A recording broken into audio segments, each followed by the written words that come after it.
So let's address something before we get into the lead topic. We had the Nebraska primaries on Tuesday. Dan Fry, who I've been cheerleading for, was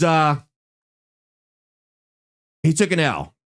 He took an L to Don Bacon. Now, Don Bacon was up late through the night arguing with people on Twitter. I'll let you guys use your imagination as to why. They had their little shindig over at DJ's dugout. Oh man, it's so he had that going on. But Don Bacon won 61-39, and I was kind of getting the feeling, heading up to the primary, that he was going to take an L.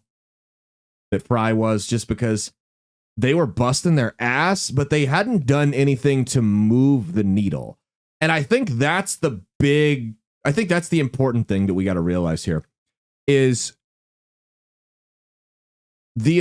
we've made the mistake of underestimating the establishment. We think that just the ground and pound hustle game is going to beat the machine that is the Uniparty, and it's just not the case. It's just not the case.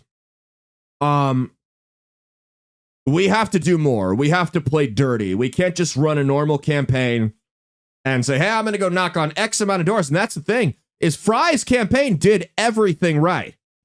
They were knocking on doors every day. He did all the interviews, including this show, which was the most important. They were doing everything right.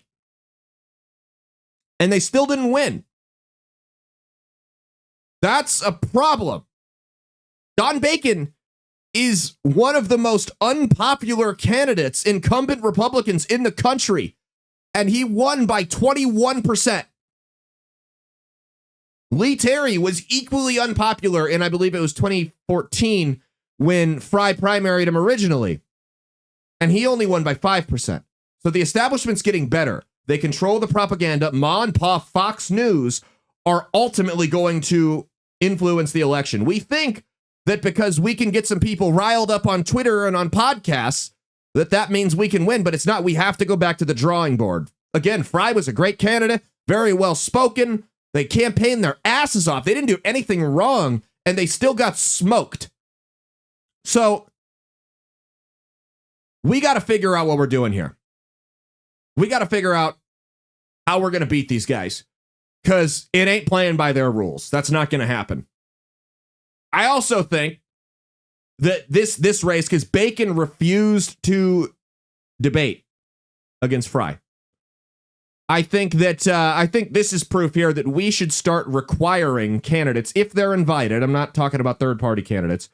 If you get invited to a debate and you don't have a damn good alibi, proof of that alibi, you don't show up on the ballot if you don't go. I think we got to start doing that. We have to stop letting these candidates hide from their constituents and hide from their challengers, because that's how the Uniparty, and Trump too. Trump, absolutely. Trump needed to show up to one debate. He's not excluded from this. If you don't show up to at least one debate, you don't appear on the ballot, period. That should be the law in every single state. That's how we make it so these people, these cowards, have to actually come out here and defend the things they've done, because a lot of them can't when they're pressed on it. They'll go on the radio shows and the cable news networks that'll throw them the softball questions and nothing will happen. But when they actually get pressed on it by either their constituents, or their opponent, and there's a moderator in the room that's going to be good at his job, like me, and not let him get away with it. Could you imagine me as a debate moderator? Like, hey, Congressman Bacon, do you want to explain that again in a less retarded tone? Congressman Bacon, did you brush your teeth with bourbon this morning?